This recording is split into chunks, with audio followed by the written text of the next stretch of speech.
Sometimes it feels like the noise just never lets up, and the weight of the world sits heavy for a while. This is 10 Better Minutes, a podcast that brings you a few recent real stories, showing a wider view without ignoring the challenges that are still out there. Today we will spend some time with moments of unexpected kindness and a bit of generosity that quietly makes a difference.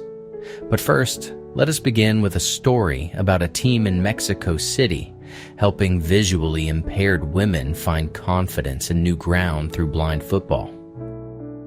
Chilangas FC was built for something many visually impaired women in Mexico City have trouble finding, a place that does not treat them as visitors, but as players.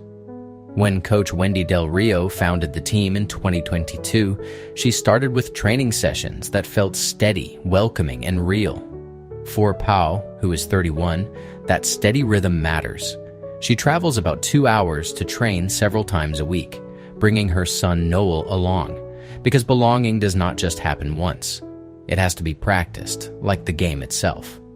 Chilangas FC is women-s blind football, 5-a-side, with blackout eye coverings and a rattling ball that keeps everyone connected to the moment. The team has 4 outfield players who are visually impaired and a sighted goalkeeper. Goal guides and supportive roles make room for independence, so players can focus on communication, coordination, and courage in motion. There are only 6 women-s blind football teams in Mexico, so every training day is also a statement that access can grow. And now the team is aiming beyond local matches. In September, they plan to compete in Copa America in Sao Paulo, Brazil, but first they need to raise 1 million pesos through the Fondo Semilas campaign, Fútbol Ciego. Ellas juegan, México dice voy. What moves the story forward is the way friendship becomes confidence. For Pau and her teammates, the next milestone is not only a tournament, it is the lived proof that community can turn hope into real court time, week after week, until the trip is ready to begin. Even when life is moving forward, a medical bill can linger like unfinished business. In this case, hope arrived with a very specific promise of relief for Californians. Evan Spiegel and Miranda Kerr partnered with Undo Medical Debt, and the nonprofit took action in a careful, quiet way. Instead of asking people to search, apply, or argue their way through paperwork, Undo Medical Debt uses donated money to buy qualifying medical debt in bulk, then cancels it. The partnership is designed so that recipients do not have to take action themselves, because the relief is meant to feel immediate once the letter arrives. Altogether, about 261,000 Californians are expected to receive cancellation, totaling $550 million in medical debt. Envelopes are expected to start arriving in mid-July, and the program will reach counties including San Diego, Riverside, San Bernardino, Los Angeles, and San Francisco. There's something steady about the math, too. With every $10 donated, about $1,000 in medical debt can be relieved. A former recipient in Woodland, California named Brooklyn described how an ambulance bill over $4,600 haunted her until the relief letter reached her hands. It is a small moment, a piece of mail that changes the air in a household. Not everything disappears, but worry can soften and peace of mind can return. One canceled balance at a time. There is something about a summer slip and slide that turns a regular day into a shared memory, especially when an entire community decides to make it happen. Today, we are looking at one annual event at Adams Place in Murfreesboro, Tennessee, where laughter and support flowed as freely as the water. On June 25, 2026, Adams Place hosted its annual ride and slide, stretching a massive tarp across the lawn to form a giant curving slip and slide. The Murfreesboro Fire Department kept it soaked and helped residents get on and off inner tubes, making sure everyone could join in comfortably and safely. Middle Tennessee State University football players moved alongside the fun, cheering people on and lending a steady hand as the slide carried residents forward again and again. And then there was Mike Mitchell. An Army veteran and a retired Church of Christ minister who served for 60 years, he took part with the kind of quiet confidence that sticks.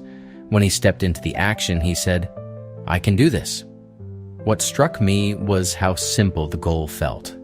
This was not about fixing anything or proving anything.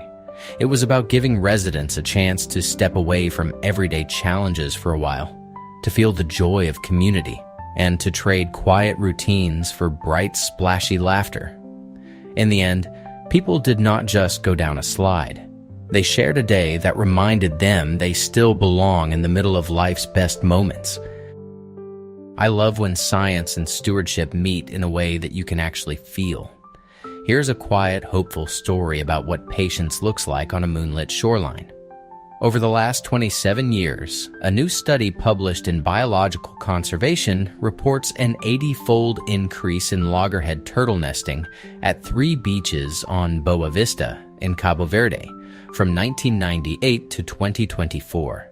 To put it plainly, the nightly numbers kept changing, year after year. Earlier patrol records counted about 5 to 10 female turtles per night.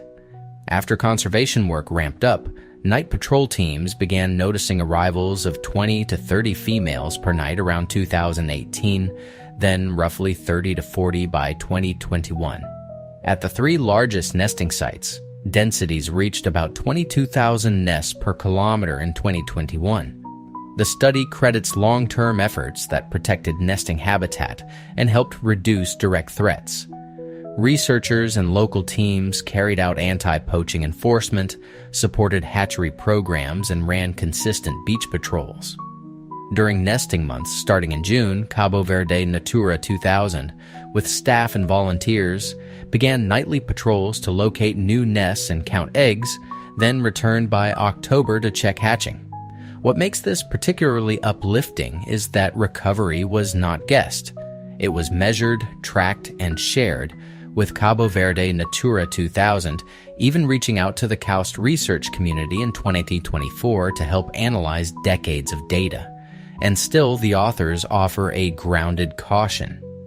Higher nest density can mean higher vulnerability to localized disturbances. Hope, in this story, comes with watchfulness, and that is exactly what makes it sustainable. Have you ever seen a little moment go viral and then somehow turn into something real and happy? This one started with a jealous hot dog pup watching from behind, and it ended with a rescue dog getting the kind of day most fans only dream about. At a Miami Marlins versus Texas Rangers game at Lone Depot Park during Bark at the Park night, a 6-year-old rescue Kanuku named Jonah sat where he could see everything, including a human sharing a hot dog. Behind the laughter, there was that longing look you recognize, the one that says, "I wish I was part of it."